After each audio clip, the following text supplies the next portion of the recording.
Hey there everybody, welcome to the channel. I'm your host, Rama, and in today's video, we are going to be talking about special cargo and how you are most likely sourcing it wrong. We are going to start off with a very basic overview of special cargo, the warehouses, and how to make the most money with it, why this is actually a pretty profitable business. So let's start off with the warehouses themselves. In special cargo, you have a bunch of different warehouses available to you. You have small, medium, and large. Small warehouses are the cheapest to buy, ranging from around $300,000 to $200,000. They store 16 crates and fill up fairly quickly. I would not recommend to buy small warehouses unless you are a brand new player. The reason why is because you make more money with the more amount of crates you store. And I mean, literally, like each crate is worth more money, and that's because each crate you have gains interest. So if I have a warehouse that has 111 crates, which is a large warehouse, each individual crate might be worth $20,000, but a small warehouse with 16 crates, each individual crate might only be worth $10,000. So there's a big advantage for owning large warehouses, and it's why I always recommend to get them.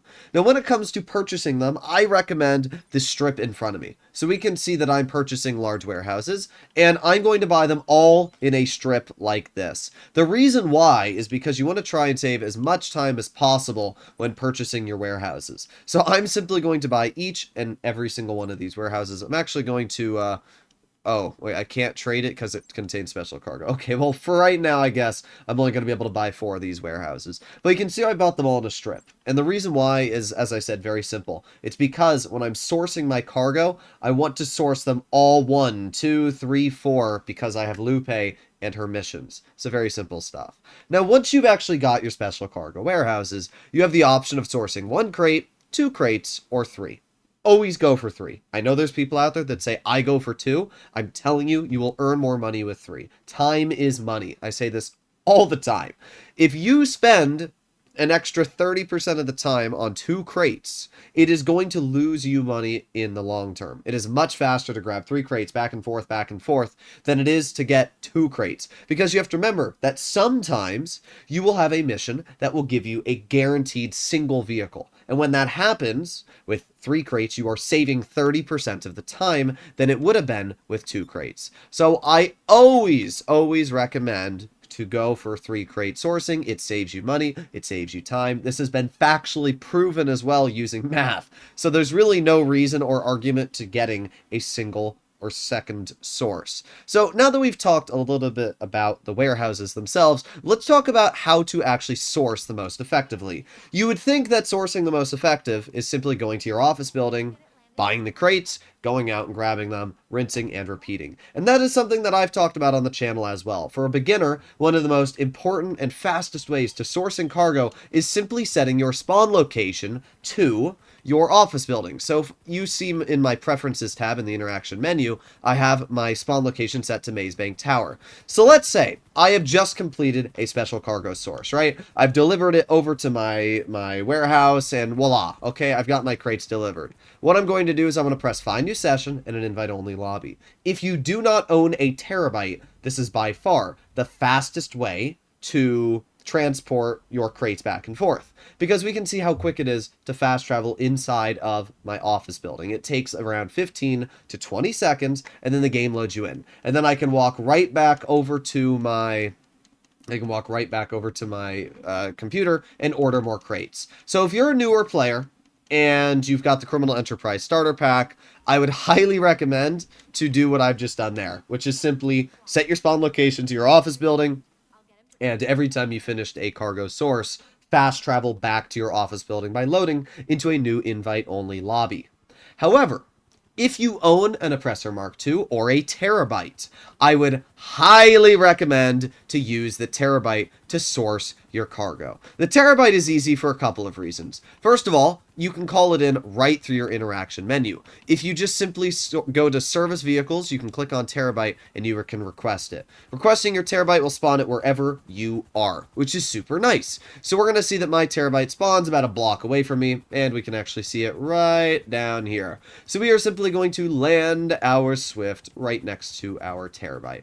Now the reason, oh, didn't mean to do that. The reason the Terabyte is such an effective sourcing tool is because of the fact you do not get Lupe's absolute dogshit missions. And that's the simple reason. Lupe's missions suck. Specifically, the mission that involves you going underwater. Now, normally, I'd say just skip the mission. And that's true. You can very easily skip missions if you want. You just load into a new lobby. But the problem is, when you're doing special cargo sourcing, it costs money. So I'm losing $18,000 if I skip that mission. So there's really no point. The other great thing about your Terabyte is that your Oppressor Mark II is right inside of it. So the moment you do your source, you can simply hop right onto your Oppressor Mark II and make your way over to wherever you need to go. It makes life super easy, super efficient. Oh, didn't mean to do that. There you go. It just makes life super easy and much quicker than I would honestly say sourcing with your office building.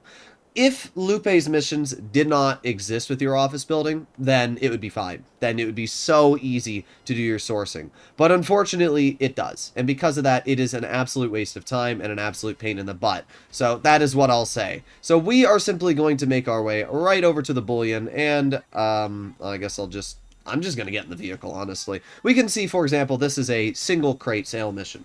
Or not sale mission, but delivery. And when we get this one, it's much more efficient to grab 3 crates than 2, because I'm literally getting 30% more than if you were to use 2 crates. So every time that you're doing a 2 crate mission and I'm doing a 3 crate, I'm just bringing more crates back to my warehouse. I'm making more money. Now, obviously, it's to each their own. So if you still want to do 2 crate missions, then go ahead. It's obviously up to you. But I'm telling you for a fact that you will make more money doing 3 crates at a time than you will 2 crates. So at the end of the day, it's a pretty basic way to obviously complete these missions as fast as possible. I'll talk a little bit about obviously how to get to your Terabyte too once we complete this delivery, but I would definitely recommend to use your Terabyte over your office building. And this is where a lot of people, including myself for years, have made mistakes.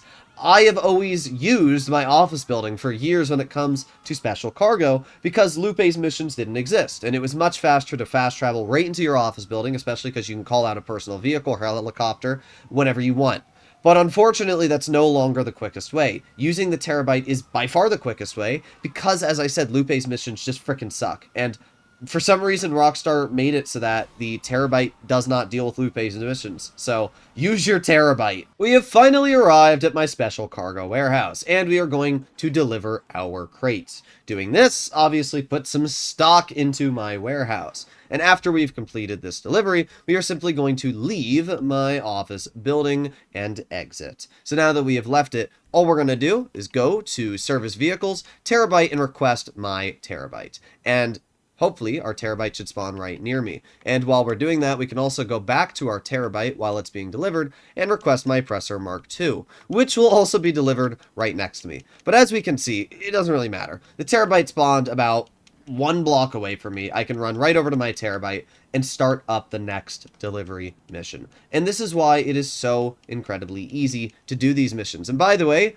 my Oppressor Mark II, pretend it's somewhere outside of my Terabyte. All I need to do is go to Manage Vehicles and return personal vehicle to storage. Doing this is going to send my Oppressor Mark II directly back inside of the Terabyte. And we're going to see that in just a moment. So there it is. It's also a fun way to ignore the cooldown. There's a lot of people that don't realize if you're waiting for the cooldown of your Oppressor Mark II, which is 5 minutes, you can just call out your Terabyte instead, and it will be inside of the Terabyte. So once again, I can rinse and repeat, do another source here for a different warehouse, boom, start it all once again. You can see just how quickly you can do these missions. So it is easily just as fast as sourcing through your office building, even with the fast travel method, and the fact that you do not have to deal with Lupe's absolutely tragic missions means that this is just so much more efficient. So definitely make sure at some point to get your hands on a Terabyte, especially because the nightclub is one of the most effective businesses in the game, and also make sure to get your hands on an Oppressor Mark II at some point because it will help you source cargo so much faster. Hopefully you enjoyed today's video, and if you'd like to see more like it, if you'd like to see more videos that help you out as a grinder, please consider smashing that subscribe button down below, and I'll see you all in the next one. Bye-bye!